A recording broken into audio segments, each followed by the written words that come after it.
You're welcome to Green Nigeria. Climax Production. Yeah. Welcome to Green Nigeria. My name is Meshach, yager, and we're still right here. Okay, about tourism, agriculture, and progress. Okay, my name is Meshach Yager, and today we will be getting you into some juicy news in terms of tourism and agriculture. Yesterday we talked about a lot, and today we'll be progressing. We'll be telling you about travel tourism. Shipbuilding can generate over $100 billion. Find out who said that and why he said it. And then in terms of trade as well, talking about Ngozi Okonjo-Iweala, she said the globalization poses an enormous risk to developing countries, including Nigeria. Okay, and in agriculture, we'll be bringing you BUA Foods telling us that they will maintain the cost of rice prices across Nigeria. Now, talking about pesticides, for quite some time now we've been hammering on this issue of pesticides. Okay, now what is the danger, the hazardous dangers we face in terms of the pesticides we find here in Nigeria compared to other developing countries? This and more we'll be telling you on tourism, agriculture, progress. It's Green Nigeria TV show. And I said, like you know, my name is Meshach Yager, and we'll go on this quick break and we'll be right back. This is your authentic voice for tourism and agriculture. It's Green Nigeria Radio Show, and like I said, let's tell you about Ofada Rice. Did you know that Ofada Rice is actually a name derived from a town in Ogun State? Okay, Ofada town. Okay, and because they cultivate a lot of Ofada rice, which you enjoy, they decided to name the rice Ofada Rice. Don't forget where you heard it first.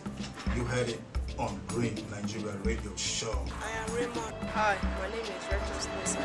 Hey, my name is Shalom Gospel, and I'm on Green Nigeria Radio Show, where we use tourism and agriculture to educate, foster peace, and bring about our national orientation. We'll give you the stories in detail, okay? Stay tuned.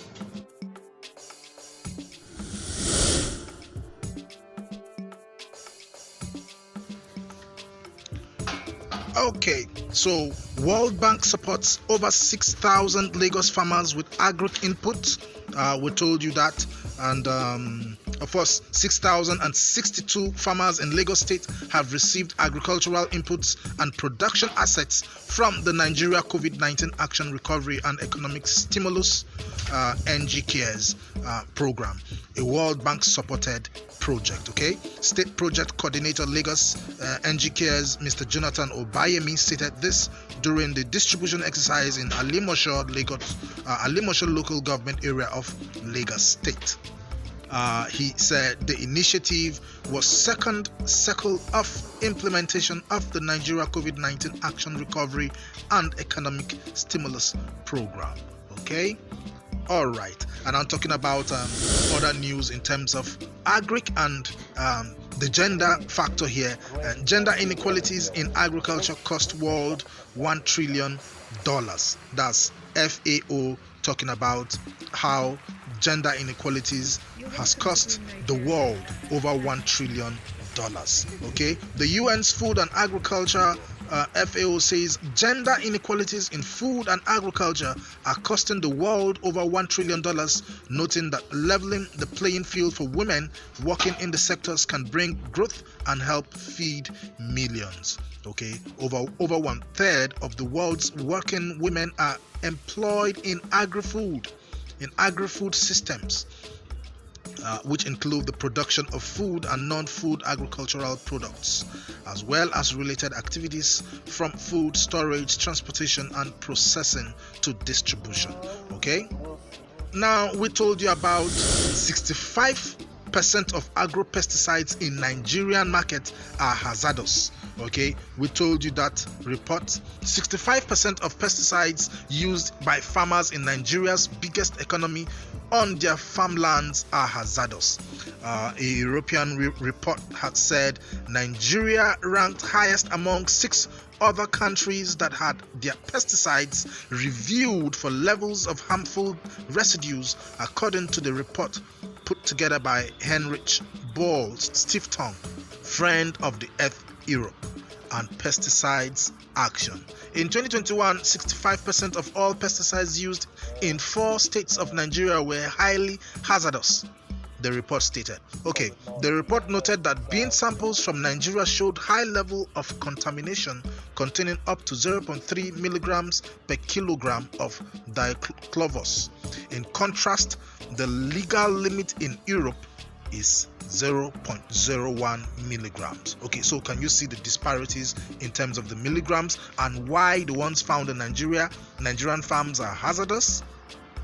Since 2015 till date, the European Union's ban on Nigerian beans has remained on account of containing a high level of pesticide considered harmful for health. Okay, diclovos can cause difficulties breathing, diarrhea, and vomiting, among other effects. Okay, and of course, according to the report, the U.S. Environmental Protection Agency classified permethrin insecticide as probably carcinogenic, capable of causing cancer. Okay, anything carcinogenic or carcinogen is anything that has to do with cancer or cancerous. Generally, Nigeria's foods have over the years been found to be containing pesticides in high percentages considered highly hazardous, and this remains the strongest point for the rejection of Nigeria's foods in the international market. Now, what do we do in terms of this? Okay, we are bringing related news again. Federal government unveils Quality Council to tackle export rejection of products.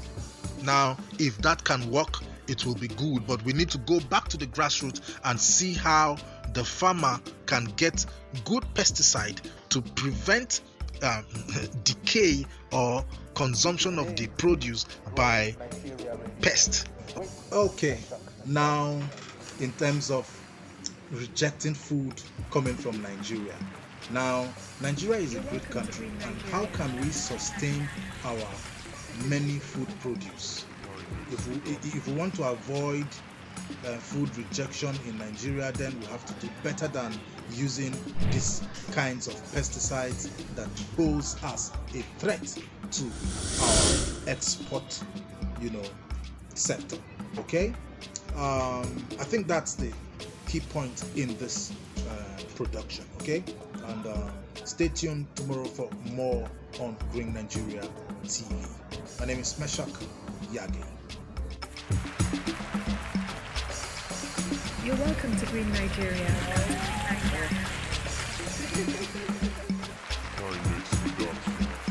You're welcome to Green Nigeria.